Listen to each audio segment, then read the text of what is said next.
Si Erita ay isang ordinaryong talunan hanggang sa isang sakuna ng mahika ang Sumire sa kanyang bayan at naisekay ang lahat ng kanyang minamahal. Gayunpaman, matapos magising ang mga kapangyarihan ng mahika, nagpasya siyang mag-enroll sa isang akademya ng mahika upang lumakas, ngunit sa halip ay nagpasya siyang makasesyon ang mga mahiwagang babae para lamang sa kasiyahan. Sa kanyang unang araw ng klase, si Lilith, isa sa mga nangungunang babae sa akademya, ay dinala siya sa kanyang bagong klase. Doon, isang babae na nagngangalang Selina ang nagtanong kay Erita kung ginamit niya ang kanyang grimoire upang baguhin ang realidad. Kaya, kinumpirma ito ni Erita, ngunit lalo lamang itong nagpabalisa sa mga babae dahil tanging isang kandidato ng Demon King lamang ang makakapagpabago ng realidad. Dahil sa pag-aalala, kinaladkad ni Lilith si Erita papunta sa punong guro upang makakuha siya ng briefing tungkol sa paaralan at tungkol sa mga salamangkero. Ipinaliwanag ng punong guro na ang kanyang mga salamangkero ay tungkol sa pagsisiyasat sa mga misteryo sa likod ng mahika. Kaya, sumabad si Erita at nagtanong kung ang pagiging isang salamangkero ay maaaring magbalik sa kanyang crush noong bata pa, si Hajiri. Dito, sumagot ang punong guro na ang mahika ay maaaring gawing posible ang lahat at ang paghahanap kay Hajiri ay nasa kay Erita. Isiniwalat din niya na ang akademya ay may 7 nangungunang estudyante na tinatawag na Trinity 7. At kung si Erita ay magtatagal sa kanilang paligid, mabilis niyang matutunan ang pagiging isang salamangkero at maibabalik si Hajiri. Pagkatapos ng pulong, nakita ni Erita si Livy, isang miyembro ng Trinity 7, at tuwang-tuwa dahil maaari itong magtago sa paningin. Nang ibunyag ni Livy na siya ay isang ninja, napaisip si Erita kung isa ba siyang salamangkero or hindi. Kaya, nagbiro siya na isa siyang salamangkero na dalubhasa sa mga aksyon sa kwarto, na nagpapula sa mukha ni Lilith. Pagkatapos noon, tinanong ni Erita ang tungkol sa iba pang mga miyembro ng Trinity 7. Kaya, itinuro siya ni Livy sa 2 babae sa labas na nagngangalang Mira at Akiho. Nang makita ito, napaisip si Erita kung bakit lahat ng salamangkero sa akademya ay mga babae. Kaya, sinabi ni Livy na ito ay dahil ang pananaliksik sa mahika ay may emosyonal na hilig at ang mga babae ang pinakaangkop para dito. Nang gabing iyon, sinabihan siya ni Sora na magbabad, kaya tumungo siya sa banyo para lamang makita si Auron, isang weirdo na kamukha ni Hajiri, sa banyo ng mga lalaki. Noong una, sinubukan niyang magpakakol tungkol dito ngunit nang mag-alok siya na inumin ang kanyang likido, tumakbo siya para sa kanyang buhay, ngunit napunta siya kay Lilith, na nagulat na si Auron ay nasa paliguan ng mga lalaki. Kinabukasan, habang nagtuturo si Lilith sa klase, tinitigan ni Auron si Erita na parang siya ang pinakasikat na lalaki. Nagpatuloy siya sa ganoong paraan at sinubukan pang ang sundan siya sa banyo. Sa puntong ito, tinanong siya ni Erita kung bakit niya siya sinusundan, ngunit sinubukan niyang i-gaslight ito sa pag-iisip na masyado siyang nahihiya. Nalito siya at pumunta sa kanyang silid at laking gulat niya nang makita niya sina Selina, Lilith, at Livy na naghihintay sa kanya. Kaya, tinanong niya sila kung ano ang nangyayari at sinabi ni Livy na dumating ito para bantayan siya. Sa kabilang banda, binanggit ni Selina kung paano siya pumunta para sa ilang bagong balita habang sinagot ni Lilith na hindi niya maaaring iwan ang mga babae sa silid ng lalaki nang walang nagbabantay. Bilang panimula, tinanong siya ni Selina ng maraming tanong at sumagot siya ng pilyo. Pagkatapos ay hiniling ni Erita sa mga babae na turuan siya tungkol sa mahika at pumayag si Lilith. Dahil dito, ipinakita ni na Livy at Selina kung paano si Lilith ay isang guro at sasang-ayon sa anumang bagay kung ito ay tila isang aralin. Habang tinutokso nila siya, tinanong siya ni Erita tungkol kay Sora, ang kanyang grimoire, at tinawag niya itong Astral Codex, isang maalamat na grimoire na sinasabing naglalaman ng kaalaman tungkol sa ibang mundo. Naniniwala si Erita na ang grimoire ang tanging palatandaan niya para mahanap si Hajiri, ngunit ipinaliwanag ni Lilith na lagi nilang iniisip na ang codex ay isang alamat at wala silang masyadong alam tungkol dito. Kung nais maging isang salamangkero, dapat silang magsimula sa pamamagitan ng pagpili ng isang tema ng pananaliksik, ang tema, at matatagpuan ang mga ito sa mga archive ng 7 Deadly Sins. Biglang nagkaroon ng blackout at lahat sila ay natakot. Nang sandaling iyon, umilo si Sora at nakita ni Lilith ang mga kamay ni Erita sa kanyang asset. Hinala ni Lilith na pinutol ng harang ang espasyong kinalalagyan nila. Nang humingi sila ng tulong kay Sora, sinabi nito sa kanila na isipin ito bilang isang laro upang subukan ang kanilang kakayahang makahanap ng paraan palabas. Tinanong ni Erita kung may alam itong paraan palabas, ngunit hindi malinaw ang sagot nito bago nag-log off. Inihagis niya ang kanyang upuan sa pinto at nabasag ito at tinanong siya ng mga babae kung bakit niya ginawa iyon. Kaya, isiniwalat niya na kumikilos siya ng hindi makatwiran dahil maaaring ito ang susi sa paglabas ng silid. Habang iniisip ni Selena kung sino ang nasa likod ng kanilang kalagayan, pinaghihinalaan ni Livy na malamang ay hinahanap ng salarin si Erita, at sumang-ayon si Erita, sa paniniwalang sinusubukan nilang alamin ang kanyang lakas, kahit na isa siyang lalaki na talunan. Bagamat may kutob siya kung sino ang salarin, nagpa siya siyang sumama muna sa ngayon. Habang tumitingin sila sa paligid ng silid, iminungkahi ni Erita na dapat na silang sumuko at matulog, ngunit hindi sumang-ayon si Selena at sinabi sa kanya na nakakaligtaan niya ang katotohanan na walang banyo sa kanyang silid. Nang sandaling iyon, nagkaroon ng pagnanais si Lilith na gumamit ng banyo, at nagsimula silang magpanik. Ibinahagi rin ito ni Livy sa kanya, at hinipnotize niya si Selena. Pagkatapos ay tinapik ni Erita si Sora at sinenyasan ang mga babae na makipaglaro sa kanya. Pagkatapos ay sinabi niya na nakahanap na siya ng paraan palabas, at sinuportahan ng mga babae ang kanyang panlilinlang. Pagkatapos ay kinutya ni Erita si Sora sa pagsasabing hindi nila kailangan ang tulong nito para makahanap ng paraan palabas, ngunit bumulong si Lilith sa kanila na ang isang klise na panlilinlang na tulad nito ay hindi gagana kay Sora. Laking gulat niya nang tanungin ni Sora kung natagpuan na ba nila ang kakaibang bagay sa ilalim ng kama, at nang mapagtanto nila ang clue, binaliktad ni Livy ang kama para mahanap ni Selena ang pinagmumulan ng Mahika gamit ang kanyang kamera. Pagkatapos ay inatake ni Lilith ang harang at agad na natanggal ang selyo, at bumukas ang pinto, kaya nagmadali ang mga babae para gawin ang kanilang trabaho. Sa kabilang banda, humanga si Sora kay Erita sa panlilinlang nito, at sinabi nito na hindi na ito makapaghintay na makita kung anong tema ang pipiliin niya. Tinanong ni Erita kung paano makakatulong sa kanya ang pagpili ng tema, ngunit dumating si Aorin at sinabi sa kanya na ang tema ang paksa ng pananaliksik na pinaglalaanan ng isang salamangkero ng kanilang buong buhay, at sa pamamagitan ng pagsasagawa ng kanilang natutunan sa pamamagitan ng kanilang pananaliksik, maaaring gamitin ng mga salamangkero ang kanilang mahika bilang mga spell. Si Erita, na naghihinala sa kanyang tiyempo, ay tinanong siya kung siya ang naglagay ng harang, at sinabi niyang hindi niya inaasahan na masisira niya ito sa isang simpleng trick. Naramdaman ang tensyon sa boses niya, tinanong ni Sora si Erita kung bakit lagi siyang seryoso kay Aorin, at sinabi niyang hindi siya comfortable kay Aorin dahil kamukha niya si Hajiri. Tinanong siya ni Erita kung bakit niya isinara ang kanyang silid, at sinabi ni Aorin na isa siyang kandidato para sa isang Demon King. Pagkatapos ay sinabi ni Erita sa kanila na hindi niya alintana na subukan ito ngayon ngunit sinaway siya ni Lilith. Kaya bumalik siya sa paksa sa pamamagitan ng pagtatanong kay Aorin kung bakit niya sila ikinulong. Isiniwalat niya na sinabi sa kanya ng punong guro na kung ilalagay niya si Erita sa isang problema, maaari itong magdulot ng isa pang breakdown phenomenon. Iminungkahi ni Erita na ilabas nila ang punong guro ngunit sinabi ni Lilith na itinapon na niya ang basura. Pagkatapos ay hiniling ni Aorin kay Erita na ilagay ang palad nito sa palad niya at nang gawin niya ito, umilo ang singsing nito at kumonekta siya sa Aira Archive na nag-transform sa isang Megasmode. Pagkatapos ay isiniwalat niya na winasak niya ang limiter ng grimoire sa mahika ni Erita kaya hindi na siya nito mapipigilan. Maya-maya, nasa dalampasigan na sila at nagtataka si Erita kung paano nauwi sa ganoong paraan ang mga bagay-bagay. Ipinaalala sa kanya ni Lilith na siya at si Aorin ang Sum-Ira sa paaralan. Karaniwang ibinabaling ni Aorin sa kanya ang sisi, ngunit nanatili siyang matatag dahil malaking bahagi ito ng paaralan. Inutusan sila ni Lilith na pareho silang pinagbabawalan sa anumang eksperimento na maaaring magpanganib sa paaralan.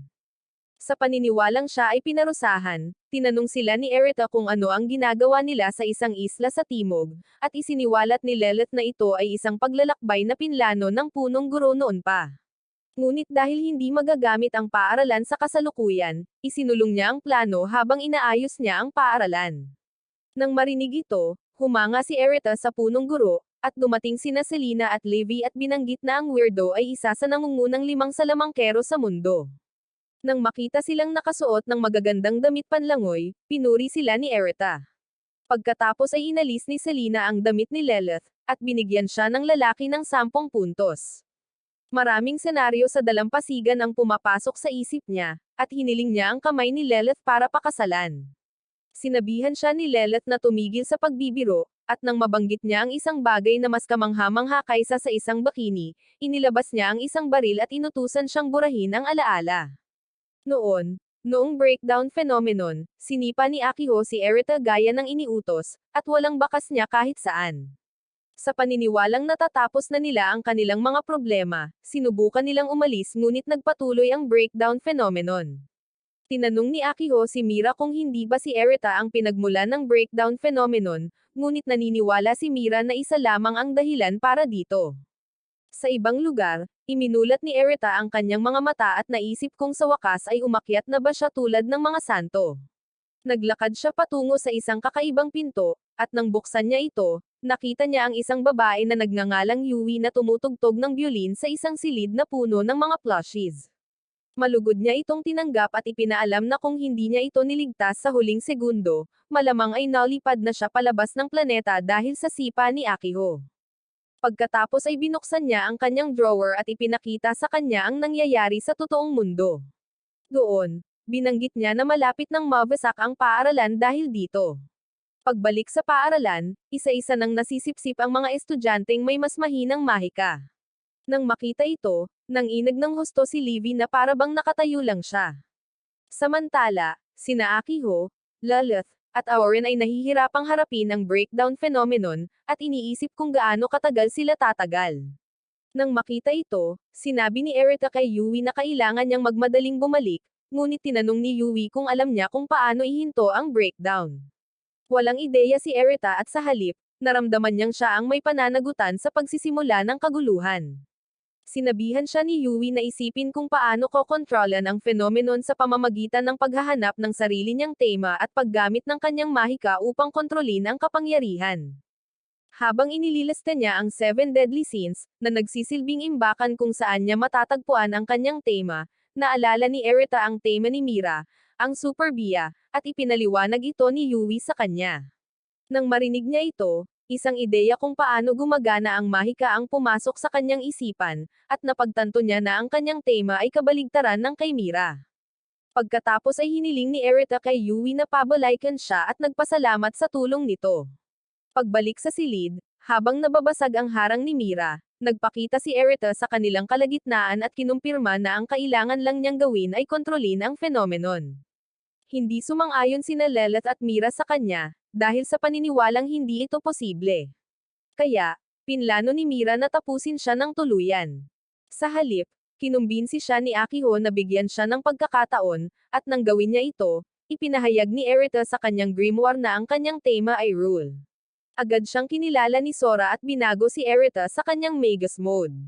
Pagkatapos ay inutusan ni Erita ang libro na talunin ang mahika sa paligid ng paaralan, at sa sandaling iyon, hindi lamang niya naalis ang phenomenon, kundi pati na rin ang mga kasuotan ng mga babae. Gayunpaman, dineflect ni Mira ang mahika ni Erita sa kanya gamit ang kanyang kristal, kaya siya ay na-exempt. Bilang resulta, nawala kay Erita ang kanyang kasuotan, at nataranta ang mga babae matapos makita ang kanyang launcher. Kaagad, ipinaliwanag ni Erita ang kanyang exploit kay Selena, at sakam siyang humingi ng karagdagang impormasyon. Bagamat wala siyang masyadong alam, ikinwento niya sa kanya ang tungkol sa kanyang Magus mode, at ito ang nagpagalit kay Lilith, kaya binalaan niya siyang huwag magpasikat. Naiinggit sa kanyang pagiging isang mapagkunwari, pinaglaruan ni Livy ang kanyang mga asset hanggang sa nagalit si Lilith, at inatake silang lahat. Matapos makatakas sina Erita at Selena patungo sa mabatong baybayin, hiniling ni Selena sa kanya na ipakita sa kanya ang kanyang Magus mode, ngunit napagkamalan niya itong Magnum at muntik na siyang masulyapan ng kanyang lightsaber. Gayunpaman, nag-transform siya sa kanyang Magus mode, at kinomento ni Selena ang kanyang mahika bago kumuha ng litrato gamit ang kanyang camera. Itinali niya siya ng mahika at nagplano na ipakita sa paaralan kung paano niya natalo ang isang kandidato ng Demon King. Noon din, tinalo niya ang kanyang mahika, at sumunod ang kanyang mga damit, na nagbigay ng sulyap sa kanyang mga asset. Nang gabing iyon, Habang sina Selena at Levi ay papunta sa kanilang inn, narinig nila si Lilith na tumatanggi sa mga pag-alok ni Erita at napagpasyahan na gusto niyang pakainin siya ng kanyang launcher. Sa kasamaang palad, binuksan ni Lilith ang pinto at binukolan sila dahil sa kanilang masasamang iniisip. At sinabi ni Erita kay Levi na natagpuan na niya ang kanyang tema at ngayon ay isang salamangkero na, kaya sa wakas ay maibabalik na niya si Hajiri. Habang papunta sila sa paliguan, nagtanong si Selena kung may paraan para maibalik ni Erita si Hajiri, at sinabi ni Lilith na sinabihan ng punong guro si Erita na makipagkita muna sa Trinity 7. Tinanong ni Erita kung sino ang natitirang miyembro ng Trinity 7, at binanggit ni Selena si Yui, na bihirang magpakita at makipag-usap sa pamamagitan ng panaginip. Ngunit ginulat sila ni Erita nang ibunyag niyang nakilala na niya ito. Nang makitang 6 na ang nakilala niya, tinanong niya ang ikapito. Ngunit sinabi ni Lilith sa kanya na nawala ito bago pa man siya dumating. Nang makarating sila sa paliguan, ikinatuwa ni Erita nang makitang suot nila ang kanilang mga swimsuit, at tinawag siya ni Akiho na isang maruming lalaki hanggang sa kaibuturan. Tumanggi si Mira na maligo nang naroon siya, kaya umalis siya. Ngunit hinangaan niya ang kanyang kakyutan kahit gaano siya nakakatakot. Sa kabilang banda, sinabi ni Levi kay Erita na malakas si Akiho at walang mahika ang makakahawak kay Mira. Iminungkahi ni Selena na dapat subukan muna ni Erita na makabisado ang kanyang mahika sa pamamagitan ng pag-aaral kung paano ito ituro sa isang target. Nang iminungkahi niya na gawin itong baril or espada, hiniling niya kay Lilith ang kanyang baril. Ngunit tumanggi si Lilith, sinabing ginagamit ng baril nito ang kanyang mahika upang magmukhang materyal. Pagkatapos ay iminungkahi niya na ipakita ito sa kanya upang makita niya, ngunit tumanggi muli ito. Kaya't nagmakaawa siya sa kanya. Nang makita ang kanyang katapatan, pumayag siya at inilabas ang kanyang grimoire bago gumawa ng baril at ibunyag ang kanyang mahika. Matapos siyang panuurin, hiniling ni Erita kay Sora na subukang gumawa ng block. At ginaya ng grimoire ang mahika ni Lilith at naging baril. Ikinagulat ito ng lahat at habang pinapanood nila si Erita na nagsasaya, kinuha ni Lilith ang baril mula sa kanya at sinabing hindi niya dapat magamit ang kanyang mahika ng ganoon kadali. Pagkatapos ay tumugon si Sora na hindi ito perpekto at ang ginawa lamang nito ay kopyahin ang mahika ni Lilith at isulat ito muli upang magamit ito ni Erita. Nang makita at marinig ang paliwanag ni Sora, napagtanto nila na maaaring kopyahin ni Erita ang mahika ng ibang mga salamangkero. Pagbalik nila sa kanilang paaralan, namangha si Erita dahil naniniwala siyang kaya niyang kopyahin ang mahika. Kaya, pinalakas niya ang loob niya at umaasang balang araw ay magkakaroon siya ng kakayahang gamitin ang lahat ng mahika. Agad na hindi sumang-ayon si Lilith at ipinaalam sa kanya na ang magagawa lang niya ay kopyahin ang balangkas ng mahika, at kailangan niyang saliksikin kung anong uri ng proseso ang kinakailangan upang magawa ito. Pagdating sa klase, napagtanto nilang natutulog na ang lahat. Kaya, sinubukan ni Erita na gisingin si Selena, ngunit hindi ito natinag. Biglang bumagsak si Levi at sinabing may ibang dahilan ng pagkakatulog. Ang tatlo, kasama sina Akiho at Mira, ay dumating sa opisina ng punong guro, at sinabi niya sa kanila na ang insidente ng pagtulog ay sanhi ng isang breakdown phenomenon. At ang mga estudyanteng mahina ang enerhiya ay nakatulog na, ibig sabihin ay kaya na nila ni Erita na galugarin ang mga ito tulad ni Dora. Sumang-ayon si Erita sa kanya, ngunit may naisip si Lilith. Nang malaman ni Mira at Akiho ang dahilan, umalis sila upang harapin ito ng mag-isa. Ipinaliwanag ng punong guro sa iba na mayroong ilang makapangyarihang mahika na tumatagas mula sa ilalim ng paaralan, at pinaghihinalaan ni Levi na kay Yui ito. Pagkatapos ay isiniwalat ng lalaki na nakatira siya sa piitan sa ilalim ng paaralan, at siya ang sanhi ng phenomenon dahil maluwag ang kanyang mahika. Di nagtagal, pumasok sila sa piitan, at umungal si Erita na parang isang mahina. Pumasok sila sa kaibuturan ng piitan at nagsimulang sumigaw si Lilith kay Erita sa paniniwalang naramdaman niya ang pakiramdam, ngunit itinanggi ito ni Erita at sinabing may nararamdaman din siya sa kanyang damit. Pagkatapos ay ginamit ni Oren ang kanyang mahika upang alisin ang malagkit na mga anino. Nabighani sa kanyang mahika, sinabihan ni Erita si Sora na kopyahin ito. Ngunit ipinaalam sa kanya ng libro na ang unang proseso ay hindi pa natatapos, kaya hindi nito magagawa ito. Napagtanto niya na may mga patakarang dapat tuparin bago niya magamit ang mahika ng iba. Ginamit ni Auren ang kanyang mahika sa kanya upang maiwasan ang mga anino sa kanya at ngumiti siya nang pasalamatan niya ito. Habang nilalabanan nila ang mga anino, sinabihan nila si Erita na maging dalubhasa sa mga macro at spell sa pamamagitan ng pagrehistro ng mga ito sa kanyang grimoire at pag-enchant ng mga ito. Sinabi ni Livy na kakailanganin nila ang mga kapangyarihan ni Erita kung nais nilang iligtas si Yui at burahin ang breakdown phenomenon. Pagkatapos ay inihayag niya ang kanyang tema na expectation at marami siyang inaasahan mula kay Erita. Nakarating sila sa pinakamababang palapag at nagdulot ng babala si Erita sa pagsasabing madali lang naman ang lahat sa ngayon. Nang sandaling iyon, dumating si Namira at Akiho sa pamamagitan ng pagdaan sa isang shortcut. Nang malaman ni Erita na gustong tapusin ni Mira si Yui, tinawag niya itong may kapansanan sa paningin, ngunit nagbanta si Erita na sisirain siya kapalit niya. Hindi pinabayaan ni Livy ang lahat, sinabihan niya sina Lilith at Erita na umalis habang hinaharap niya si Akiho dahil si Erita lang ang makakapagligtas kay Yui. Pinaandar niya ang kanyang tema, na nagdulot ng malakas na hangin, at nasulyapan ni Erita ang plot armor ni Mira. Nahiya si Mira at inutusan si Akiho na tapusin agad si Livy at durugan si Erita ng mabilis. Ngunit tumakbo siya kasama sina Lilith at Auren at nakarating sa silid ni Yui. Doon, nakita nila si Yui na nababalot ng isang dragon at napansin ni Erita na iba ang hitsura nito kumpara sa huling beses na nakita niya ito. Sinabi sa kanya ni Auren na ito ay dahil ipinakita sa kanya ni Yui ang kanyang perpektong anyo sa kanyang panaginip. Pagkatapos ay pinaputukan ni Lilith ang dragon gamit ang kanyang mahika, ngunit wala itong natamong pinsala. Sakto, dumating sina Akiho at Mira at habang nagtataka si Lilith kung ano ang nangyari kay Livy, palihim na lumapit si Livy sa likuran niya at isinubsob ang kanyang mga daliri sa kanyang mga aset. Doon, humingi ng tigil putukan si Auren at kusang tinanggap ni Akiho dahil ang dragon ang kanilang karaniwang kalaban. Nagpasya sina Akiho at Mira na harapin ang dragon habang tinuturuan ni Livy si Erita kung paano kontrolin ang kanyang mahika sa pamamagitan ng pagtutuon ng kanyang isip sa kanyang grimoire.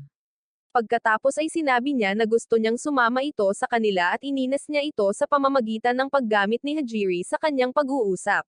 Sinabihan ni Livy si Lilith na sermonan siya tungkol sa mahika at sinabihan siya ni Lilith na magpasya kung anong mahika ang gagamitin. Binalaan ni Sora si Erita na mag-ingat sa pagpapasya dahil kadalasan ay binabaliwala niya ang mahika at kung labis niya itong gagamitin, siya ay magiging hindi basta-basta anino, kundi isa na mas nakakatakot kaysa sa isang dragon. Sa kabila ng mga posibilidad, pumayag si Erita na magpatuloy at binigyan siya ni Livy ng huling lektura sa pamamagitan ng pagkagat sa daliri nito na nagsasabing dapat siyang umasa ng higit pa kung mapapaslang niya ang dragon. Namotivate siya at gumawa ng baril habang tumatakbo patungo sa dragon.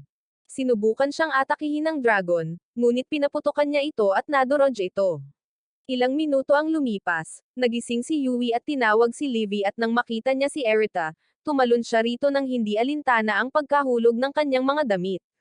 Habang sinisigawan ni Lilith si Erita at sinabihan niya si Yui na magbihis, lumayo si Livy at nakita na natupad ni Erita ang kanyang inaasahan sa pamamagitan ng pagsira sa dragon sa isang atake lamang. Pagkalipas ng ilang araw, nagising si Erita at nakita sina Auren at Yui na natutulog sa tabi niya. Sa kasamaang palad para sa kanya, dumating si Lilith, kaya nakisabay siya sa pamamagitan ng pag-imbita sa kanya na sumama sa kanila, ngunit sinigawan siya nito. Habang nag-aaral ng edukasyong pisikal, habang nakatingin si Erita sa mga babae, ibinaon ni Yui ang braso niya sa mga aset niya at nagseselos si Auren. Kaya, niyakap niya ito at tinanong kung masaya ba ito. Nang makita siyang ganoon ang ikinikilos nito, sinabi ni Yui kay Auren na huwag mag-alala dahil ayos lang sa kanya ang pagiging kerida, at malugod na tinanggap ito ni Auren. Si Erita naman, na nasa Cloud9, ay nagsabing hindi niya inaasahan na kukuha ng mga klase sa edukasyong pisikal ang mga salamangkero.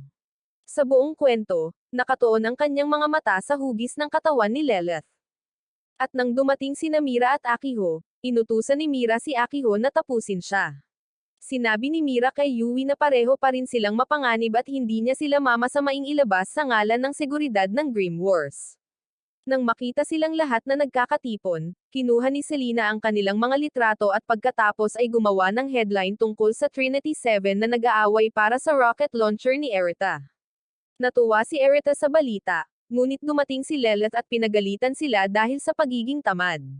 Nagpasya sina Livy at Akiho na ipagpatuloy ang kanilang laban, at pareho silang nagbago sa kanilang mga Magus mode, habang sinabi ni Aorin na kailangan niyang patunayan ang kanyang sarili bilang asawa ni Erita at kinuha rin ang kanyang Magus form. Habang sinusubukan ni Lilith na itama ang mga ito, kumuha si Selena ng mga nakamamanghang larawan ng kanilang mga Magus form. Pagkatapos ay sinabihan niya si Lilith na sumali sa laban or kukunin si Erita sa kanya. Nataranta si Lilith, at isiniwalat ni Aorin na ang buong laban ay dahil hindi maalis ni Erita ang kanyang mga mata sa mga asset ni Lilith. Nagpasya rin si Yui na sumali sa laban para kay Erita, at ginamit niya ang kanyang Cardinal Class Magic upang anyayahan sila sa kanyang mundo. Muli, nakita niya si Yui sa kanyang panaginip na anyo, at kinomento niya ang kanyang malalaking asset. Pagkatapos ay napansin niya na ang lahat, maliban kay Mira, ay natutulog. At sinabi sa kanya ni Mira na ginamit niya ang kanyang Gehenna Scope upang ilayo ang spell ni Yui sa kanyang sarili. Tinawag niya itong marumi at nanumpa na hindi niya ito patatawarin. Dahil doon, naglaho siyang pabalik sa mundo ng mga buhay, at tinanong ni Yui si Erita kung susundan ba nito si Mira. Inamin ni Erita ng walang pag-aalinlangan, at napansin ni Yui na bukas siya sa kanyang mga iniisip. Pagkatapos ay sinubukan niya itong halikan, ngunit sinabihan siya nitong alisin sa kanyang isipan ang ganoong mga bagay at kilalanin muna ang isa't isa. Nagsimula siya sa pamamagitan ng pagtatanong sa kanya tungkol sa kanyang relasyon kay Livy at ang mga pagkakatulad sa kanilang demas. Inamin ni Yui na kung hindi niya inalis ang dragon, hindi sana ito nagising, at natutuwa siya na wala siyang malapit na kasama. Agad na iminungkahi ni Erita na maging magkaibigan silang tatlo, at plano niyang tulungan siyang saliksikin ang kanyang tema. Nang marinig ito, natuwa si Yui, at binigyan siya nito ng libreng daan papunta sa kanyang pancake. Ngunit bago pa niya magawa ang gusto niya, sinigawan siya ni Lilith habang natutulog para tumigil. Nabigla sila nito, at napagtanto nila kung gaano siya kadedikado sa pagpigil sa kanya. Sinabi ni Erita na oras na para bumalik sila, at hinalikan siya ni Yui at nagpasalamat sa pagliligtas sa kanya. Samantala, sa totoong mundo, lahat maliban kina Erita at Yui ay gising, kaya tinitigan nila siya at napansin na 6 sa 7 miyembro ng Trinity ang nakita niya. Nang sandaling iyon, iminungkahi ni Selena na maaaring mayroon si Erita ng kakayahang iligtas ang huli sa kanila dahil nailigtas niya si Yui. Sa shower, tinukso ni Akiho si Mira matapos makita kung gaano siya kagulo, kaya tinanong niya ito kung ano ang nasa isip niya. Pagkatapos ay nagreklamo si Mira kung paano madalas na nangyayari ang mga breakdown phenomena, at ang mahika ay lalong nawawalan ng kontrol, kaya nagiging anino ang mga tao. Nang sabihin niyang ang mga kamakailang pangyayaring ito ay nagpaparamdam sa kanya ng labis na pagkabalisa, nangako si Akiho na laging tatabi sa kanya habang tinutupad niya ang kanyang tungkulin. Nang gabing iyon, habang naglalakad si Selena sa pasilyo, tumama ang kidlat, at nabasag ang ilan sa mga bintana na salamin. Kinabukasan, nagtipon ang mga estudyante sa insidente, at isiniwalat ni Lilith na karamihan sa mga estudyante ay pinaghihinalaan siya at si Yui dahil sa mahinang bakas ng isang breakdown phenomena sa pasilyo. Habang itinatanggi ni Erita na ginawa nila ito, si Yui ang sospek. Tinalon siya ni Yui at hinalikan para magalit si Lilith. Tinanong ni Erita si Yui kung siya ang nasa likod ng pangyayari, ngunit itinanggi niya ito. Kinumpirma ni Mira na ang mahika ay hindi nagmula kina Erita or Yui at sinabi kay Lilith na ito ay katulad ng kanilang naranasan sa library. Nang araw na iyon, naging mausisa si Erita tungkol sa kwento sa library, ngunit nagpakita si Livy at sinabi sa kanila na may multo na dumating upang multuhin sila. Natakot si Yui, at itinago niya ang kamay ni Erita sa kanyang mga asset.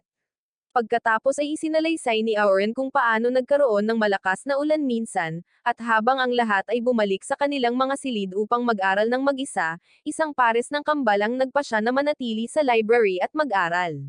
Bigla, nabasag ang mga bintana ng library at nawala ang nakatatandang kambal at hindi pa natagpuan hanggang ngayon. Ipinaalam ni Livy kay Erita kung paano nangyari ang insidente 6 na buwan bago dumating si Erita. At ngayon, sa mga araw ng tag-ulan, nakikita ng mga tao ang nawawalang kambal.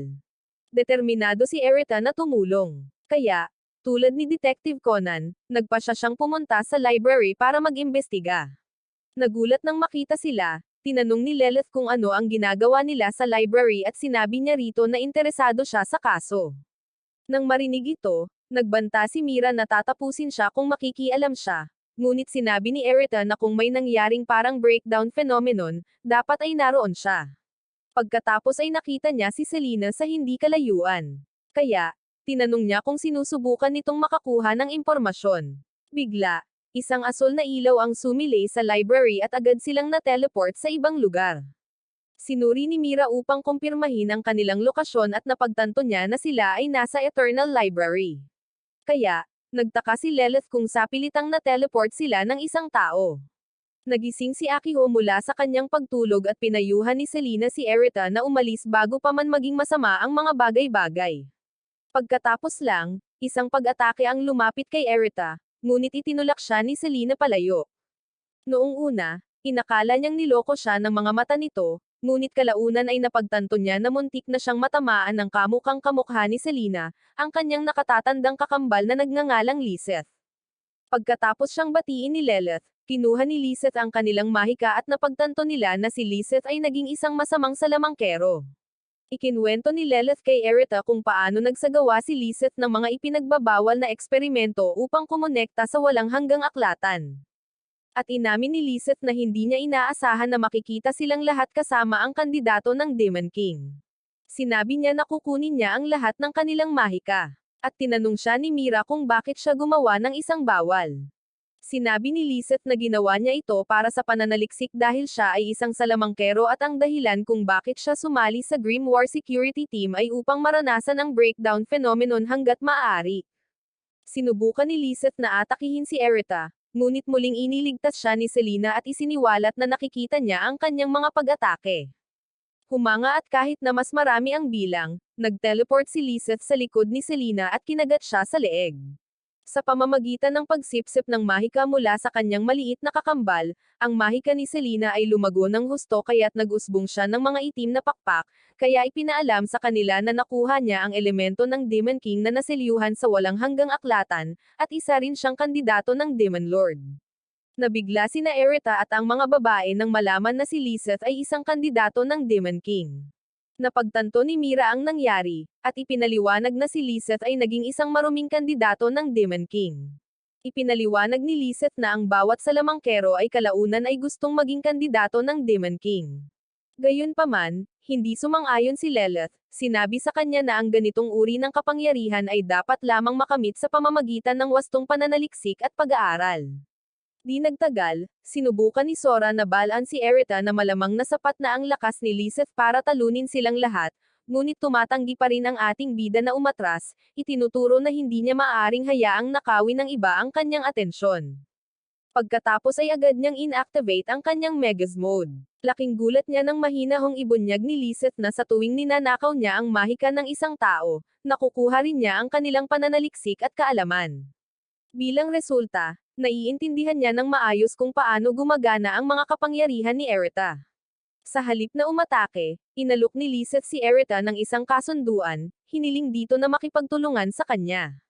Nangako siya na kung susunod siya, matutupad niya ang layunin nitong iligtas si Hajiri.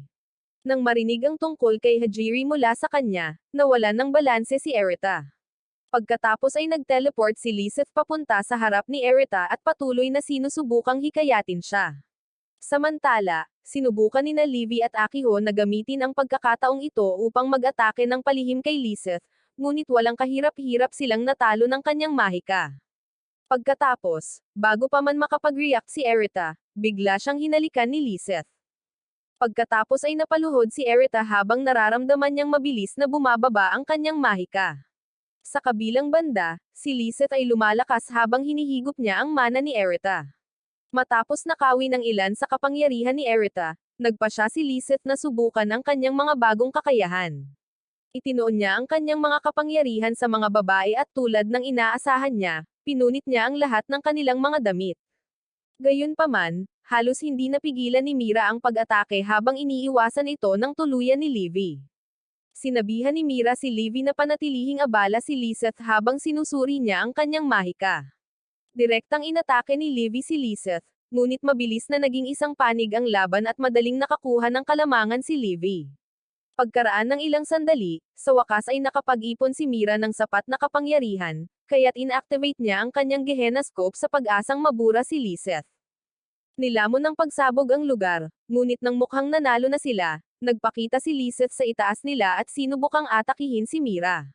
Dahil sa matalas na pandaman ni Mira, naiwasan niya ang pag-atake. Samantala, habang unti-unting bumabawi si Erita mula sa pagkawala ng kanyang mahika, ipinaalam sa kanya ni Aorin na kung hindi mabawi ni Selena ang kanyang ninakaw na mana, tuluyan siyang mawawala. Sinubukan nilang imungkahi na tumakas siya. Gayunpaman, ayaw sumuko ni Erita sa pagsasabing siya raw ang pinakamalakas na salamangkero.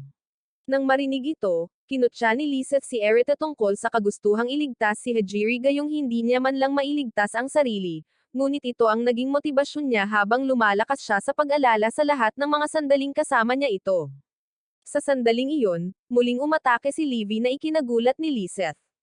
Tiwala sa kanyang bilis, nagsimulang mag-teleport si Lizeth sa paligid ng larangan ng digmaan, ngunit nakakagulat sa kanya, nahabol ni Livy ang bilis ng kanyang teleportasyon na kapantay ng bawat galaw niya. Pagkatapos ay tumama si Livy ng isang malinis na tama na pumutol sa mga pakpak ni Lizeth bago buong pagmamalaking tinawag ang kanyang sarili na isang ninja. Nang araw na iyon sa akademya, pinatayo ni Mira ang lahat at binalaan na si Lizeth ay ganap ng ma-master ang mga kapangyarihan ni Erita sa susunod nilang pagkikita. Di nagtagal, sinimulan ni Mira at Akiho na sanayin si Erita kung paano gamitin ang kanyang mga kapangyarihan. Pagkatapos ay prangkang sinabi sa kanya ni Mira na kung hindi niya ito gagawin sa lalong madaling panahon, malamang na hindi siya makakaligtas sa kanyang susunod na pagkikita kay Lizeth. Pagkatapos noon, sinimulan siyang atakihin ni Akiho ng mahigpit bilang bahagi ng pagsasanay. Sa ibang lugar, binisita ni Lilith ang silid ni Selena at nakahinga ng maluwag nang makitang inaalagaan siya ni Aorin at Yui. Pagkatapos ay pinasalamatan niya si Yui sa paggamit ng kanyang mahika upang pigilan ang paglala ng kondisyon ni Selena. Gayunpaman, biglang itinuro ni Aorin ang labas at ipinakita sa kanila na si Erita ay lubos na napupuno habang nagsasanay, na naging dahilan upang mag-alala ng husto si Lilith tungkol sa kanya. Inamin ni Aorin na hindi niya inaasahan na sina Mira at Akiho ang tutulong kay Erita na mapabuti, at sumang-ayon si Yui na kakaiba ang pakiramdam. Gayunpaman, tahimik na umaasa si Lilith na gagana ang pagsasanay bago tuluyang ma-stabilize ni Lizeth ang kanyang mga kapangyarihan. Sa sandaling iyon, pumasok si Livy sa silid at binalaan ang lahat na wala silang oras para magpahinga.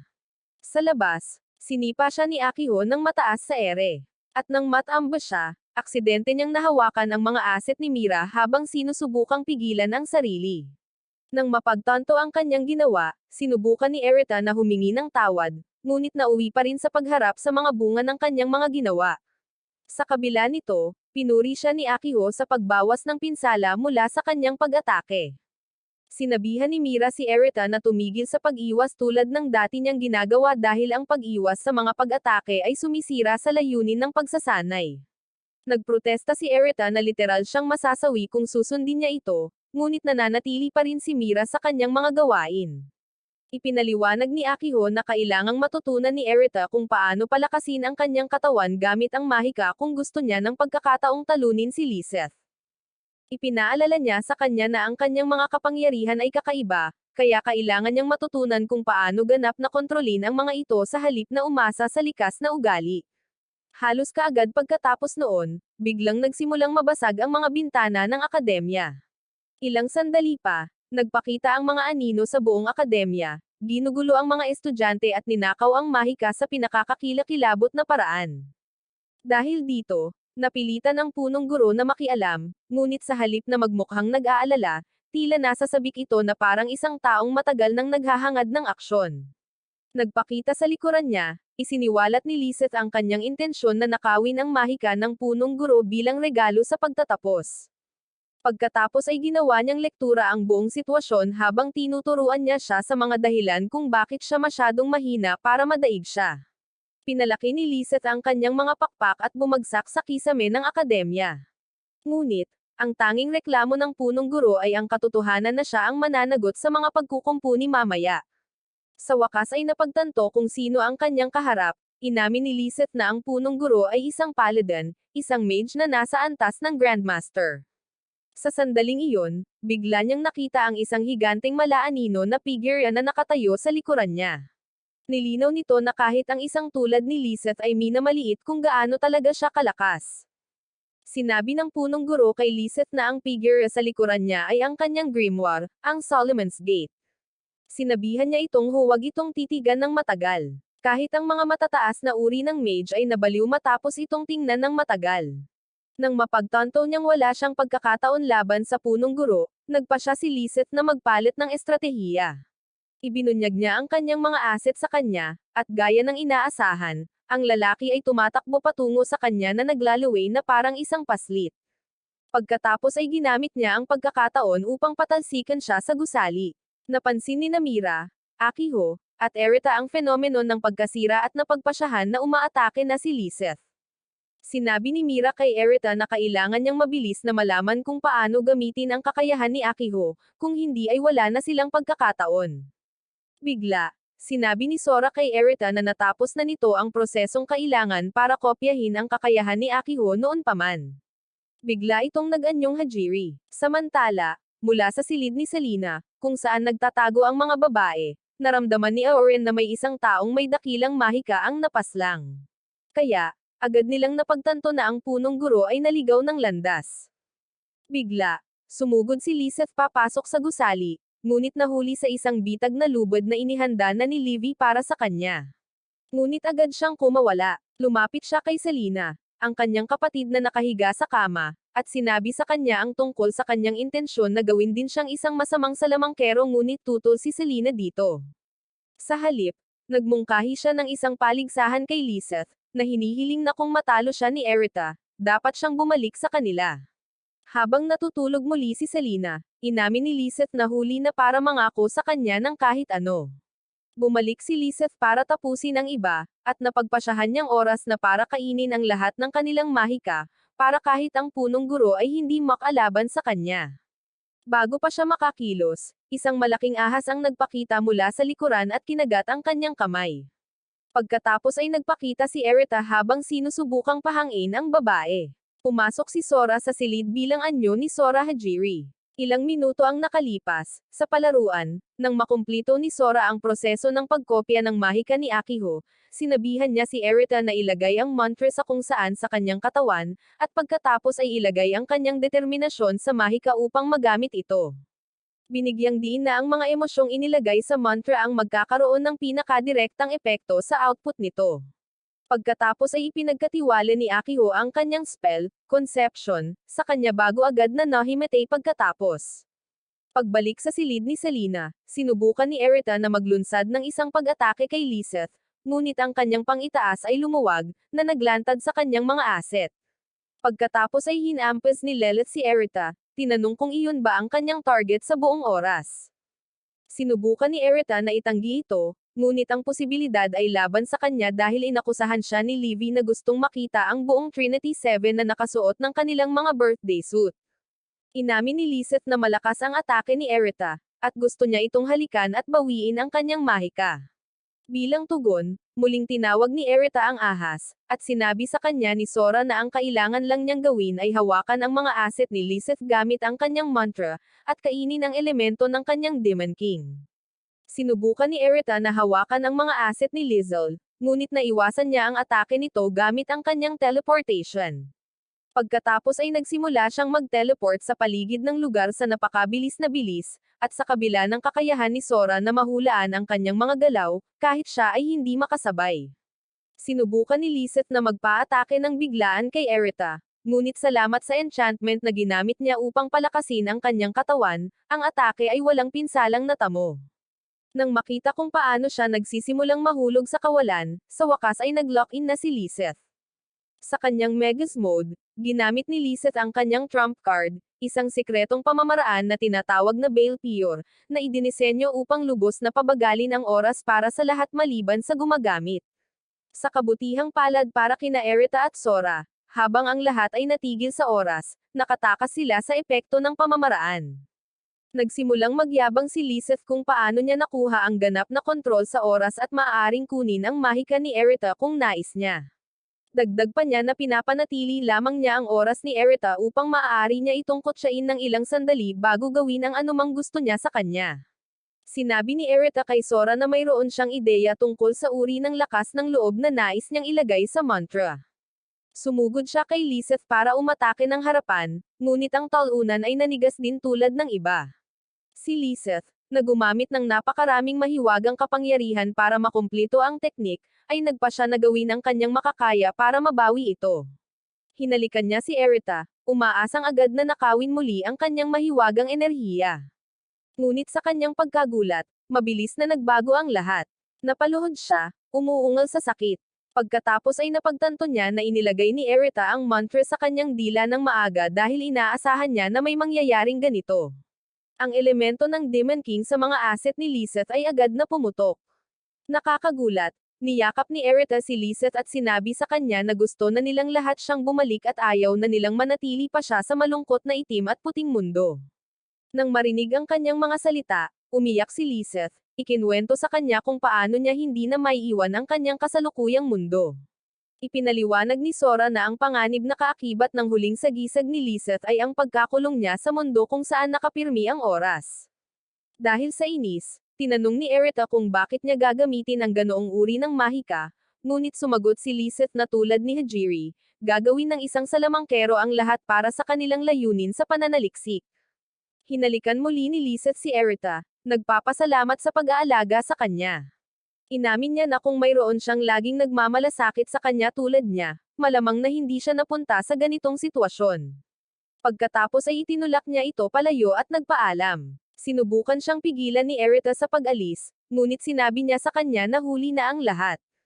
Nangako siyang darating at ililigtas siya sa lalong madaling panahon, at tiniyak niya sa kanya na papayagan niya itong hawakan siya sa mga lugar na hindi sumisikat ang araw kung gagawin niya ito habang nawawala siya. Ang sumunod na nalaman ni Erita, sinasakop niya ang isang larangan ng mga asset ni Lilith, at siya ay napaputukan. Kalaunan, nang ibalita nila kay Selena ang balita, nalungkot siya nang mapagtanto na hindi na makakabalik ang kanyang kapatid sa totoong mundo. Inutusan ni Mira si Selena na ay master ni Erita ang Logos Art sa lalong madaling panahon, para magamit nila ito upang maibalik si Lilith sa kanilang mundo. Samantala, inamin ng headmaster, na nagmamasid mula sa labas, na si Erita ay nagmamature na at tinutulungan din ang Trinity 7 na umunlad. Pagkatapos ay nag-ambala siya ng kanyang assistant, na nagulat na ang paaralan sa kanluran ay tuluyang nalipol. Napagpasyahan ng headmaster na sa wakas ay nakagawa na ng hakbang ang masasamang salamangkero, ang Iscariot. Sa pagpapatuloy ng kanyang pagsasanay, hiniling ni Erita kay Selena na ipaliwanag sa kanya ang bahagi ng isang magic formula. Sinimulan niyang ipaliwanag kung paano ginagamit ang una at pangalawang proseso upang lumikha ng isang magic circle. Kahit na nagsusumikap si Erita na matuto, tulad ninyong mga talunan, nahihirapan siyang matuto ng matagal, kaya nahihirapan siyang mag-lock-in. Hindi siya sumuko, naglibot-libot siya para humingi ng payo kina Auren at Yui tungkol sa mahika. Isang araw, habang palabas si Erita ng kwarto ng mga babae, kinompronte siya ni Lilith tungkol dito. Nagulat siya nang mapagtanto na sinusubukan ni Erita na gawin ang lahat ng kanyang makakaya para magligtas ng mga buhay bago mahuli ang lahat. Inamin ni Erita na malapit na niyang ganap na kopyahin ang Logos Art at nais niyang maging mas malakas sa lalong madaling panahon. Natuwa si Lilith na sa wakas ay sineseryoso na niya ang mahika, ngunit muli siyang binalaan ng babae na mapanganib ang mahika. Ipinaliwanag niya na ang pagsubok na matuto ng napakaraming iba't ibang uri ng mahika sa napakaikling panahon ay maaaring maging sanhi ng pagkawala niya ng kontrol sa kanyang sariling mga kapangyarihan. Ngunit si Erita, na naiintindihan na ang mga panganib, ay nagpapaliwanag na ayaw na niyang tumayo ng walang magawa habang nawawala ang mga tao sa kanyang abot. Inamin din niya na sa bawat pagkakataong lumalakas siya, pakiramdam niya ay isang hakbang na lang ang layo niya kay Hajiri. Nang kumalma na ang lahat, inanunsyo ng punong guro na gusto niyang pansamantalang maging Assistant Chief ng Inspection Division si Erita. Dahil sa kuryosidad, tinanong ni Erita kung ano talaga ang ginagawa ng Inspection Division, at si Akiho, na ipinatawag din, ay casual na naglilibot sila para bugbugin ang mga mapanganib na salamangkero. Agad na ikinatuwa ni Erita ang marinig iyon, bagamat sinabi sa kanya ni Mira na ang trabaho ay mas seryoso kaysa roon. Nagpa siya rin ang punong guro na ipadala si Lilith bilang supervisor dahil hindi niya pinagkakatiwalaan ang iba na hawakan ito ng perpekto. Pagkatapos ay isiniwalat niya na ang kanilang destinasyon ay ang Royal Liber Magic Academy, na nawasak noong panahong sinalakay ni Lizeth ang kanilang paaralan. Pagkatapos, tinanong ni Erita si Lilith kung saang archive siya kabilang. Sa una, sinubukan niyang iwasan ang tanong, ngunit nang makitang patuloy na nagpupumilit si Erita, napilitan siyang sumagot. Isiniwalat niya na ang kanyang deadly sin ay ang lust at siya ay kabilang sa archive ng Luxuria. Itinuro ni Erita na ang tema ng isang salamangkero ay karaniwang kabaligtaran ng kanilang personalidad, na nagpapaliwanag kung bakit si Lilith mismo ay hindi masyadong mahilig sa lust. Nahiya sa usapan, mabilis na binago ni Lilith ang usapan at nagpa siya na oras na para ipagpatuloy ang mga aralin ni Erita. Nang gabing iyon, nagpa siya na rin si Erita na magpahinga. Nang humiga siya sa kanyang kama, umakyat si Sora sa ibabaw niya sa halip na bumalik sa kanyang anyong grimoire. Biglang pumasok sina Mira at Akiho sa silid at nagulat nang makita si Sora na nakahiga sa ibabaw niya. Kalaunan, nang tanungin ni Erita kung bakit sila pumunta, sumagot si Mira na gusto lang niyang alamin kung nag-aaral ba ito ng maayos. Tinukso siya ni Akiho sa pamamagitan ng pagbubunyag na nahihiya si Mira na pumunta sa kwarto ng isang lalaki ng mag-isa sa gabi, kaya pinilit niya itong sumama. Nang magsalita si Mira, ipinaliwanag kung paano nawasak ang Royal Liber Magic Academy ng halos kasabay ng pag-atake sa kanila ni Lizeth. Napagtanto ni Sora na tila medyo katulad ito ng breakdown phenomenon na naghiwalay kay Erita mula kay Hajiri. Kinumpirma ni Mira na ang kanilang misyon ay imbestigahan ang phenomenon, tuklasin kung ano ang sanhi nito, at alisin ang banta na responsable para dito. Ngunit nagbabala si Akiho na maaaring hindi nila agad makaharap ang sinumang nagdulot ng pagkawasak. Nang tanungin ni Sora kung paano nila planong maglakbay doon, ipinaliwanag ni Akiho na ang mga akademya ng Mahika ay konektado sa pamamagitan ng isang network ng teleportasyon. Ang ideya ng paggamit ng isang mahiwagang teleporter ay agad na nagpasigla kay Erita. Samantala, sinimulan ni Sora at Akiho na kulitin si Mira tungkol sa palihim na pagtatangka na akitin siya. Kinabukasan, pagkatapos ng mga lektura, inalok ni Lilith si Erita ng isang huling aralin bago magsimula ang misyon.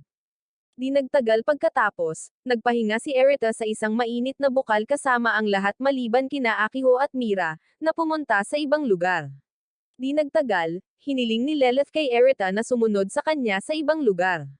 Pagkatapos ay dinala niya ito sa ibang lugar kung saan ipinakita niya sa kanya ang tanawin sa gabi sa paligid ng lungsod mula sa mainit na bukal. Ipinaliwanag niya na ang pagre-relax sa mainit na bukal ay isa sa mga pinakamahusay na paraan para mabawi ng isang salamangkero ang parehong mahika at pisikal na lakas. Pinuri rin niya si Erita sa pag-unlad nito kamakailan, hindi lamang sa kanyang pag-aaral, kundi pati na rin sa kung paano niya hinarap ang mga sitwasyon na kinasasangkutan nina Yui at Lizeth.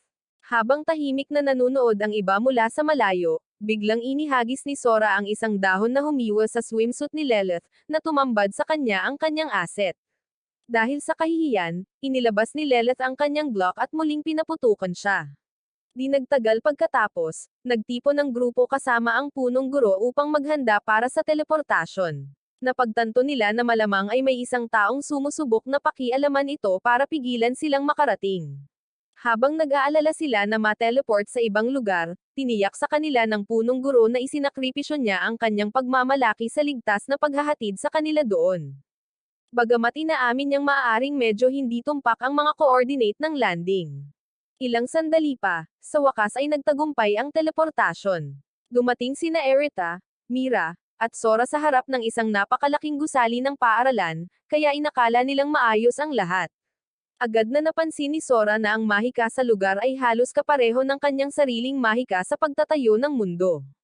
Nang kumpirmahin ni Mira ang kanilang pagdating sa Royal Liber Magic Academy, nalito si Erita dahil dapat ay nawasak na ang akademya. Bago pa man lubos na maintindihan ng sino man ang sitwasyon, biglang narinig ni Erita na may tumatawag sa kanyang pangalan. Hindi mapakali si Mira sa sitwasyon at nagtanong kung bakit ang grimoire ni Hajiri ay nasa loob ng isang paaralan na dapat sanay nawasak. Dahil walang nangyari, nagpa siya siyang imbestigahan ng mag-isa ang akademya at malamig na sinabihan si Erita na magtuon sa paghahanap sa tunay na Hajiri. Naguguluhan sa bigla ang pag-uugali ni Mira, Casual na tinutokso ni Sora na malamang nagseselos siya na bumalik ang dating kasintahan ni Erita, na ikinagalit nito. Habang papasok sila sa loob ng akademya, napansin ni Erita na buo pa rin ang lahat. Ipinapalagay niya na ang paaralan ay isang gawa-gawang mundo, ngunit itinuwid siya ni Sora, na ipinaliwanag na tanging isang Demon King or kandidato lamang ang makakalikha ng ganitong mundo. Pagkatapos ay ipinaliwanag niya na ang akademya ay nakahiwalay sa ibang dimensyon, lumulutang sa loob ng isang bitak sa loob ng dagat ng mga paralel na mundo. Binanggit ni Mira kung paano hindi pa rin nila nakakatagpo sina Lilith at Akiho, kahit na pagkatapos ng ilang sandali ng paggalaw. Bigla, nagpakita ang mga nilalang na anino at nagsimulang sumugod sa kanila. Sinubukan ni Mira na i-activate ang kanyang Magus mode para lumaban, ngunit sa sandaling mag-transform siya, ang kanyang mga damit ay nasira ng hindi matatag na magic seal sa loob ng akademya, na nag-iwan sa kanya na ganap na nakalantad. Pagkatapos ay ibinigay sa kanya ni Erita ang kanyang jacket para matulungan siyang mabawasan ang kanyang kahihiyan. Nang tanungin niya ang tungkol sa nangyari, ipinaliwanag ni Sora na ang Magus mode ay nililimitahan sa espasyong ito. Gayunpaman, dahil siya ay ganap na gawa sa mahika, hindi siya naapektuhan. Nanatili si Sora upang hawakan ang mga anino, habang sinasabihan si Erita na tumakas kasama si Mira.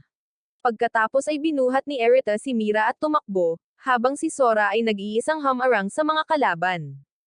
Sa panahon ng laban, nagpakita si Ilia, ang piraso ng Iliad, at kinilala ang lakas ni Sora.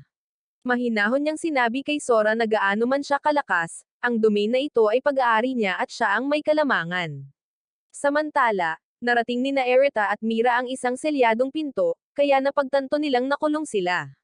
Dahil wala pa ring maayos na damit si Mira, binigyan siya ni Erita ng isang kamiseta, na mas nakatakip sa kanya. Ipinaliwanag ni Erita na ang mahika ng harang ay karaniwang may core na maaaring sirain upang masira ang buong istruktura. Sinubukan ni Erita na pumunta sa gitna ng paaralan, hinihimok si Mira na manatili at magpahinga, ngunit tumanggi siya, iginiit na gusto rin niyang tumulong. Naiwan si Erita na walang pagpipilian kundi isama siya. Ang mga anino ay ang mga estudyante ng akademya, inalisan ng kanilang kalooban at ginawang mga kagamitan. Dahil siya ang nakakakilala ng mga patibong, sinubukan ni Mira na umakyat sa unahan, ngunit napagtanto niya na bibigyan niya ng premium na palabas si Erita kung gagawin niya iyon. Pagkatapos ay nagpa siya si Erita na buhatin siya sa kanyang likod habang umaakyat siya. Pagkatapos ay ipinaliwanag ni Mira na ang kanyang mahika ay napakalakas kaya palagi siyang natatakot na mawalan ng kontrol. Kalaunan ay nagsimula siyang makipagtulungan kay Akiho, na tumulong sa kanya sa pagsasaliksik at pag-unawa sa kanyang mga kakayahan. Sa pamamagitan ng pakikipagsosyo na iyon, nakahanap siya ng lugar sa akademya at isang dahilan upang gamitin ang kanyang mga kapangyarihan ng may kumpiyansa. Sinabi niya na ngayon ay gusto niyang maging isang taong ako ng responsibilidad para sa kanyang lakas at kumilos bilang isang ahente ng hustisya. Kalaunan, narating nila ang tuktok ng tore. Pagdating nila roon, nakita ni Erita si Sora na nakulong sa cube. Ipinatawag niya ang kanyang mga anino at kinorner sina Erita at Mira, na agad na pumalibot sa kanilang dalawa. Inihayag ni Ilia na habang mahalaga si Erita sa kanya at kay Hajiri, si Mira ay isang balakid lamang. Sa sandaling iyon, naabot ni Sora si Erita sa pamamagitan ng telepathy.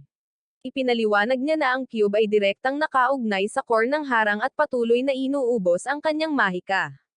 Bilang resulta, kung ang core ay masisira, ang buong espasyo ay guguho, ngunit tiniyak niya sa kanya na gagawin niya ang kanyang makakaya upang suportahan siya mula sa loob. Sinabihan ni Erita si Ilia na palayain si Mira kapalit ng kanyang kusang pananatili. Sinubukan siyang pigilan ni Mira, ngunit iginiit ni Erita na dapat muna niyang tiyakin ang kanyang kaligtasan.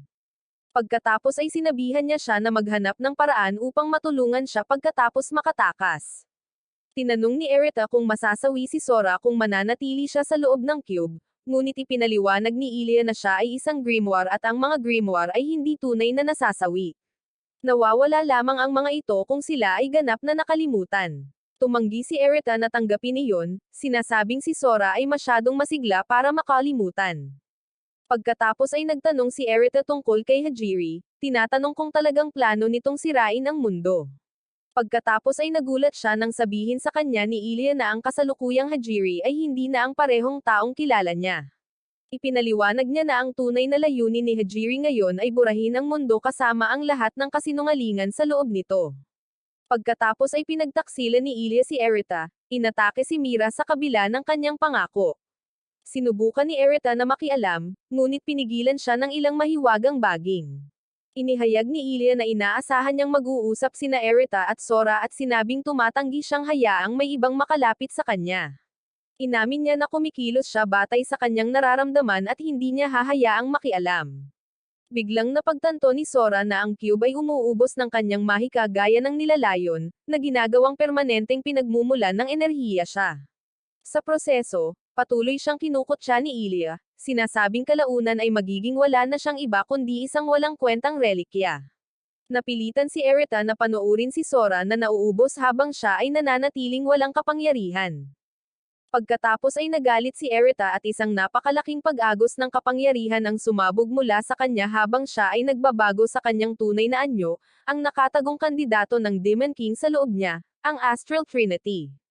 Sinabi ni Sora na ito ang manifestasyon ng pamamahala ng kanyang master na tema, at ito ang tunay na kamalayan ng isang Demon King. Nabawi ni Mira ang kanyang mga kapangyarihan at nagpas siyang pigilan ang Astral Trinity sa pagsakop sa mundo ni Ilias gamit ang kanyang pamamahala. Nagbago siya sa kanyang Megas Mode, at sumama si Sora sa kanya para hampasin ang Astral Trinity gamit ang lahat ng mayroon sila. Gumamit ang Astral Trinity ng anti-magic para alisin ang kanilang mga damit at sinabi kay Mira na may potensyal siya. Sinabihan niya itong isuko ang sarili sa kanya at sinubukang halikan siya. Sinampal siya ni Mira at sinabing hindi siya si Erita, kaya wala siyang makukuha mula sa kanya. Nagising si Erita at nagpasalamat kay Mira para sa sampal. Tinanong ni Erita kung ano ang kanilang susunod na gagawin, at sinabi ni Sora na ang pinakamabilis na paraan para makalabas ay ang talunin si Ilias. Sinabi ni Erita na wala siyang planong tapusin ang mga bagay sa ganoong paraan at hiniling kay Ilias na sabihin sa kanila kung paano iiwan ang kanyang mundo. Pinasalamatan siya ni Erita sa pag-alis sa pwesto ni Hajiri habang wala ito. Ngunit nagalit sina Sora at Mira sa kanya dahil sa pagpapasalamat sa kanya.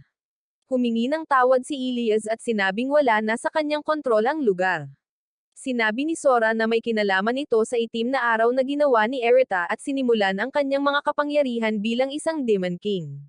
Nag-aalala si Ilias na baka mawala sila sa mundong nilikha niya. Ngunit tiniyak sa kanya ni Erita na makakahanap sila ng paraan palabas gaya ng dati nilang ginagawa.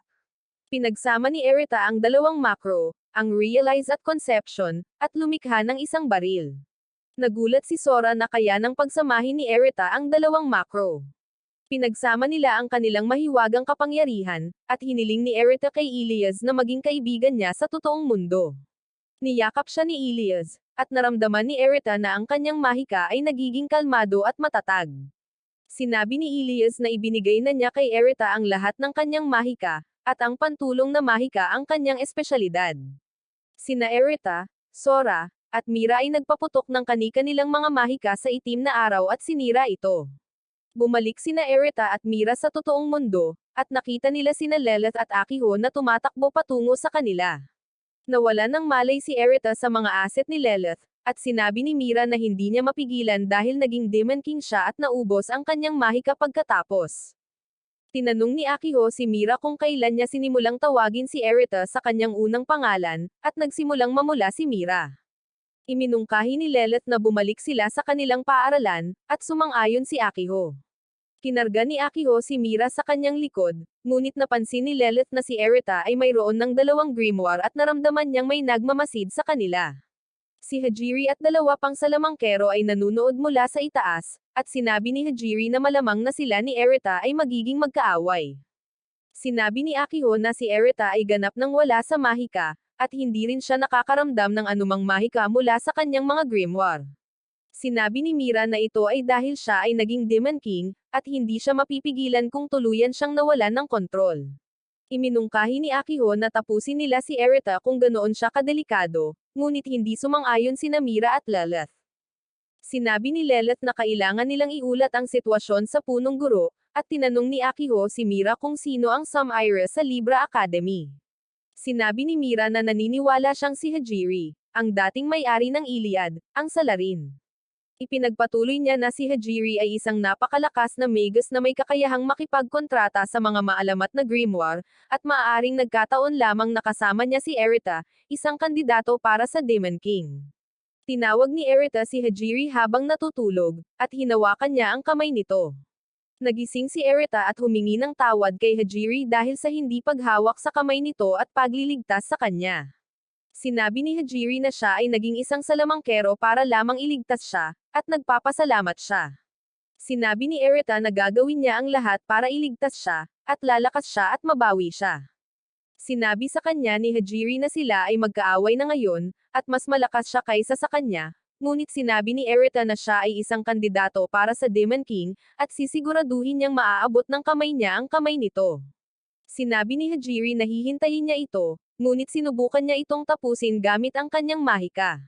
Pinaputok ni Lilith ang kanyang baril kay Hajiri, at ipinakilala ni Erita si Hajiri kay Lilith. Napansin ni Lilith na mayroon ding elemento ng Demon King si Hajiri tulad ni Lilith, at sinabi ni Hajiri na nakuha niya ang elemento mula sa wasak na mundong pinagdalhan sa kanya noon. Sinabi ni Hajiri na nakamit niya ang tugatog ng tatlong demas, ang pagbagsak, paglikha, at pagtanggal, at nakamit niya ang karapatang tawaging isang Trinity. Niyakap ni Lilith si Erita upang protektahan siya mula sa pag-atake ni Hajiri, ngunit nagpa siya si Hajiri na bawiin ang mahika at mga grimoire ni Erita. Pinaputok ni Hajiri ang kanyang pag-atake sa kanila, ngunit iniwasan ito ni Aoren. Sinabi ni Aoren na narinig niya ang boses ni Erita, at ginugol niya ang oras at espasyo upang lumapit sa kanya. Tinanong ni Lilith kung paano makakapag-teleport si Aoren sa kalawakan, at sinabi ni Aoren na ito ay dahil tinawag siya ng kanyang asawa. Sinabi ni Aoren na ito rin ang dahilan kung bakit niya nagawang i-materialize ang kanyang sibat, na dating hawak ni Sketch, ninuno ng Chaotic Room. Sinabi ni Erita na gising pa rin siya at buhay, at sinabi ni Hajiri na si Erita ay nagiging parang isang Demon King. Napagpasyahan ni Hajiri na siya at ang Iscariot ay aatake sa Biblia Academy, at sinabi niya kay Erita na kung hindi siya babalik sa kanya, mawawalan siya ng isa pang tahanan. Sinimulan ng Iscariot ang kanilang pag-atake sa Biblia Academy, at habang nanginginig ang mga estudyante sa kanilang mga bota, lumapit si Livy upang tingnan kung ano ang nangyayari. Doon, nilabanan niya si Luke hanggang sa huminto ito habang kinikilala ni Luke ang kanyang lakas. Isiniwalat ni Livy na siya ang pangatlong pinakamalakas na salamangkero, at mas mataas ang ranggo ni Luke kaysa sa kanya. Samantala, hinihiyawan ng punong guro si Livy mula sa gilid, ngunit pakiramdam ni Livy ay mas makakabuti kung sasamahan niya ito sa laban. Pagkatapos ay sinabi niya na abala siya sa masama at makapangyarihang salamangkero sa likod ni Luke. Sa sandaling iyon, sinabi ni Yui kay Livy na inilikas na niya ang lahat ng mga estudyante sa kanyang mundo ng panaginip at silang lahat ay ligtas. Pinuri ng punong guro ang kanilang pagsusumikap at itinuro na ang paaralan ay maaaring muling itayo, ngunit ang mga sawi na salamangkero ay hindi na muling mabubuhay tulad ng isang anime. Hindi na kailangang magdepensa, gumamit si Livy ng isang teknik sa sining ng ninja upang lumikha ng maraming ilusyonaryong clone ng kanyang sarili. Habang pinuputol ni Luke ang mga ilusyon, kinagat ni Livy si Luke sa leeg at ito ay nagpaisip sa kanya kung paano makakasabay si Livy sa kanyang mabilis na bilis. Tinawag ito ni Livy na isang lihim sa kalakalan, ngunit nagpa siya si Luke na tapusin ang lahat sa pamamagitan ng pag-atake kay Livy sa bilis ng liwanag. Tinamaan niya si Livy at nag-alala si Yui na halos gumuho ang mundo ng panaginip, ngunit hinimok ni Selena si Yui na huwag mawala ang kanyang kahinahunan, kaya't naibalik ang kanilang kanlungan sa normal. Sa kabila ng pag-atake, si Livy, na bumagsak, ay nahihirapang tumayo dahil naniniwala siyang kaya niyang magpatuloy dahil mayroon siyang mahusay na tibay. Gayunpaman, binalaan ni Luke si Livy na ang kanyang mga pamamaraan ay walang silbi laban sa kanya dahil halos magaan siya at walang makakapaglakbay ng mas mabilis kaysa sa liwanag. Patuloy pa rin ang kanyang pagpupumilit. Nangako si Livy na ipapakita sa kanya kung ano ang mangyayari kapag nilabag ng isang ninja ang lahat ng mga patakaran. Nang mapagtanto ang gagawin ni Livy, binalaan siya ng punong guro tungkol dito, ngunit tinawag niya ang huling sagisag ng Nvidia tulad ng ginawa ni Lizeth. Bigla, maraming buhawi ang lumipad patungo kay Luke na inatake ang kanyang mga sakong sa lahat ng direksyon na parang pinipigilan siya, ngunit nadismaya si Luke dahil inaasahan niya ang isang mas kahangahangang spell, kaya sinira niya ito, ngunit napagtanto niyang walang ibang tao sa paligid. Dito niya naisip na nagkunwari lang si Livy na ginamit ang kanyang trump card para lamang makatakas. Pagbalik sa gusali, pinuri ng punong guro ang bluff ni Livy at sinabi ni Livy na nakalusot siya dahil pinagamit niya kay Yui ang kanyang Arc Symphony upang i-enchant ang lugar ng maaga. Pagbalik sa Eternal Archives, natuklasan ni Aerita at ng mga babae na ang teleportation device ay nawasak at inakala nilang kagagawan ito ni Hajiri. Napagtanto nilang kakailanganin nila ng isa pang teleportation device, ngunit sinabi ni Auron kay Aerita na aabutin ng isang buong araw para maabot ang pinakamalapit. Dahil wala sa kanilang panig ang oras, itinuturing nilang masamang ideya ito. Kaya, nag-alok si Lilith na ayusin ang teleporter kung ang lahat ay makikipagtulungan sa kanya. Nang hindi nag-aksaya ng oras, pinagsama-sama ni Akiho, Mira, Auron, at Lilith ang kanilang mahika at pinagsama-sama ito upang ayusin ang teleporter. Pagbalik sa akademya, naglakad si Luke sa pasilyo ng paaralan at inatake siya ni Livy mula sa likuran, ngunit hindi niya ito pinansin at pinuri ang mga galaw ni Livy. Pagkatapos ay sinubukan ni Livy na bitagin siya gamit ang mga tali, ngunit lumipat si Luke sa kanyang Trinity mode at sinira ang gapos. Pagkatapos ay agad niyang hiniwa si Livy at nahulog si Livy sa sarili niyang dugo. Muling nagsimulang magpanik si Yui at gustong lumabas, ngunit nag-alok si Selena na sumama na lang. Matapos ilista ang lahat ng kanyang mga nagawa, na parang naghahanap ng trabaho, pumasok si Selena sa pasilyo at itinali si Luke gamit ang Logos Art. Pagkatapos ay nagmadali siyang tingnan si Livy, ngunit pinutol ni Luke ang tali na parang isang grupo ng mga sinulid at nagsasabi kay Selena na i-customize ang kanyang lapida kasama si Livy. Pinaulanan ni Luke ng kanyang pag-atake ang dalawa, ngunit tinawag ni Selena si Lizeth bago ang pagsabog. Nang makaalis na ang mga babae, naghanda si Luke na harapin ang punong guro, ngunit narinig niya ang boses ni Lizeth at nagtaka kung paano ito nangyari. Doon niya nakita si Selena sa loob ng kamera at napagtanto na malamang ay nagpalit ng katawan si Lizeth. Sinubukan ni Luke na atakihin si Lizeth, ngunit madaling naiwasan siya ni Lizeth at pagkatapos ay ginamit si Selena upang itali siya gamit ang kanyang logo. Nahirapan si Luke hindi tulad ng dati dahil pinataas ni Lizeth ang mahika ng pagbigkis ni Selena at sinabi ni Lizeth sa kanya na sinunog siya ng kamera ni Selena sa mundong ito. Nagpa siya si Luke na gamitin ang isa sa kanyang Trinity upang masira ang tali at pinuri ni Lizeth ang kanyang sakripisyo. Tinanong ni Lizeth si Luke kung ano ang mangyayari kung magpasya siyang gamitin ang parehong pamamaraan ng 2 beses pa at sinabi ni Luke na matatalo niya ito bago pa siya magkaroon ng pagkakataon. Sinubukan ni Lizeth na gamitin si Selena upang gapyusin muli si Luke, ngunit nag-improvise si Luke sa pagkakataong ito at pinaputok ang kanyang atake kay Lizeth. Naiwasan ni Lizeth ang atake, ngunit sinubukan ni Luke na tusukan siya gamit ang kanyang espada ng Severed Light at nagkunwaring tinamaan si Lizeth ng atake, ngunit nagpakita si Livy mula sa likuran at inatake si Luke.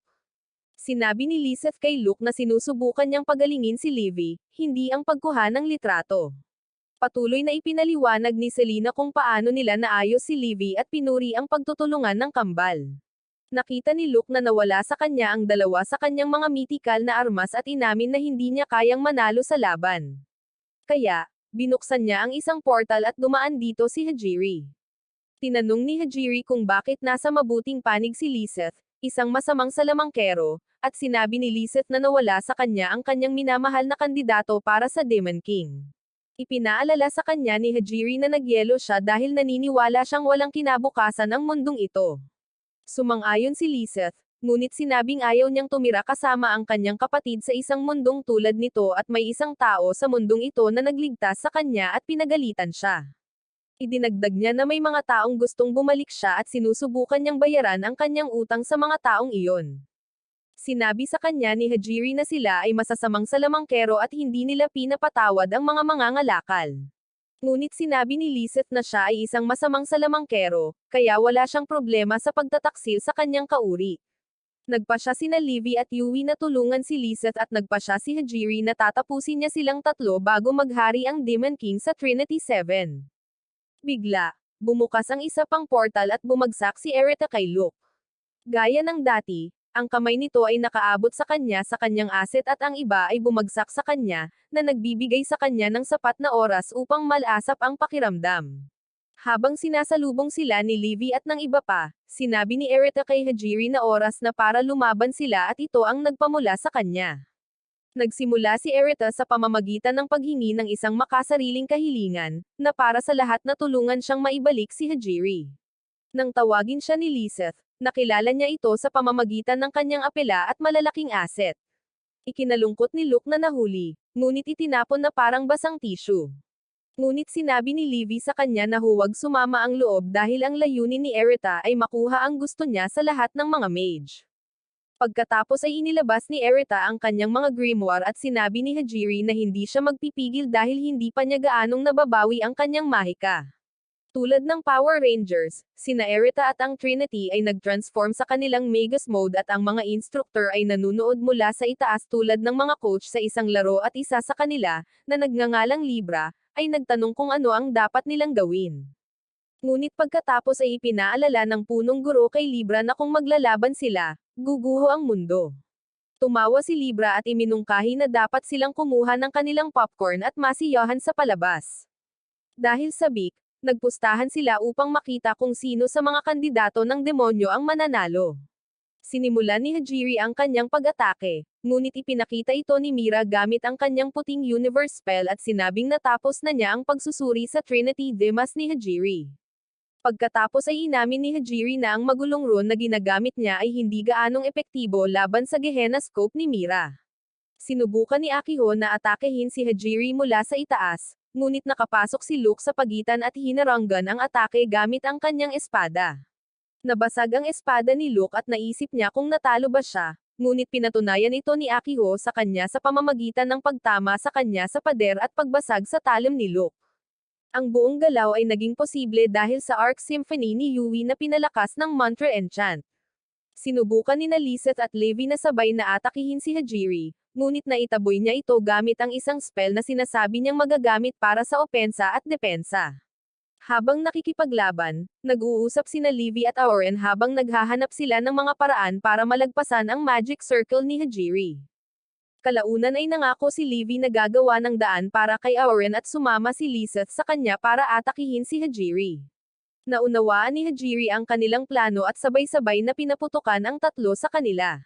Ngunit laking gulat niya, ginamit ni Livy ang kanyang body replacement art para magpalit ng posisyon kay Auren at tinamaan ni Auren si Hajiri mula sa itaas gamit ang kanyang sibat.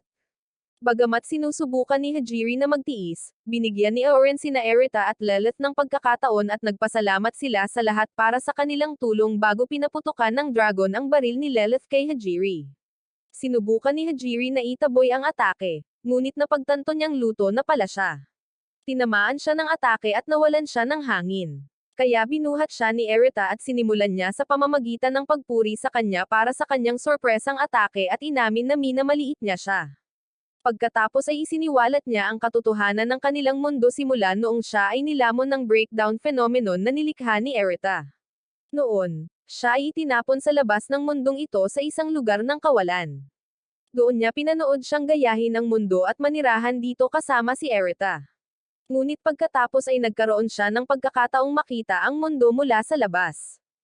At ang nakita niya ay isang hinaharap kung saan winasak ni Erita at ng Trinity 7 ang mundo. Ipinakita niya kay Erita ang hinaharap at sinabi sa kanya na ang Demon King at ang kanilang Trinity 7 ang siyang magwawakas sa mundong ito. At kahit ano pa ang bagong mundong mabuo, gagawin pa rin nila ang parehong bagay. Dahil sa walang katapusang pag-ikot na ito, ang kanilang layunin bilang Astaroth ay sirain ang mundong ito mismo at lumikha ng bago. Doon, napagtanto ni Erita na ginagawa niya ito lahat para sa kanya. At napansin niya na hindi siya magagalit sa anumang mangyayari sa kanya dahil kabaligtaran siya ng tema. Sinabi ni Hajiri kay Erita na ayaw niyang maging Imperium Demon King siya. At iyon ang dahilan kung bakit niya guguhoy ang mundong ito at lilikha ng isang mundo kung saan siya mabubuhay ng masaya. Bagamat naiintindihan niya siya, inihayag ni Erita na ang kanyang tema ay ang mamuno at mamumuno pa nga siya sa Demon King sa loob niya. Nang mawala iyon, sumangga si Hajiri at ang kristal na natitira sa kanya ay kinuha ng kanyang master, na nagsabi kay Erita na hindi maaaring mawala ng Astaroth ang babaeng may kakayahang labanan ang isang potensyal na Demon King. Nang malaman niyang buhay pa si Hajiri, sinabihan ni Erita si Libra na alagaan siya. At natawa si Libra dahil plano niyang iligtas ang trump card, na plano ng organisasyon nito na gamitin para saktan siya. Matapos mangakong gagawing perpektong sandata laban sa Demon King si Hajiri, lumabas si Libra. Nang makita iyon, humingi muli ng tulong si Erita sa Trinity 7, ngunit napunit ang kanyang damit at sinigawan siya ni Lilith. Nang bumalik sa normal ang lahat, ginunita ni Erita ang magagandang panahon kasama si Hajiri at nakaramdam siya ng kalungkutan. Kaya si Lilith, na napansin ang pagbabago ng kanyang kalooban, ay niyaya siyang sumama sa kanya. Dinala niya siya sa bayan at tinanong kung saan niya gustong pumunta. Si Erita, na walang ideya, ay parang gumawa ng isang bagay para pasalamatan siya sa pag-aalaga sa kanya simula nang dumating siya. Kaya sinabihan siya ni Lilith na ilibre siya ng tanghalian. Tumungo sila sa isang kalapit na restoran at natuklasan na nagtatrabaho si Mira bilang isang waitress doon. Nahiya siya, ngunit pumasok si Akiho at kinontrol ang sitwasyon bago sila hinainan ng pagkain at ipinaalam na libre na niya ito. Pagkatapos kumain, naglibot sina Erita at Lilith sa bayan at nagsaya sila. Sa isa sa mga lugar, nagpasalamat siya rito at sinabing alam niyang ginagawa nito ang lahat ng ito dahil nalulungkot siya para kay Hajiri. Pinuri ni Lilith ang kanyang pagiging matalino at pagkatapos ay pinahahalagahan ito sa pagtrato sa lahat ng mga salamangkero bilang kanyang mga kaibigan. At iyon ang dahilan kung bakit mahal siya nito at ng iba pang miyembro ng Trinity 7.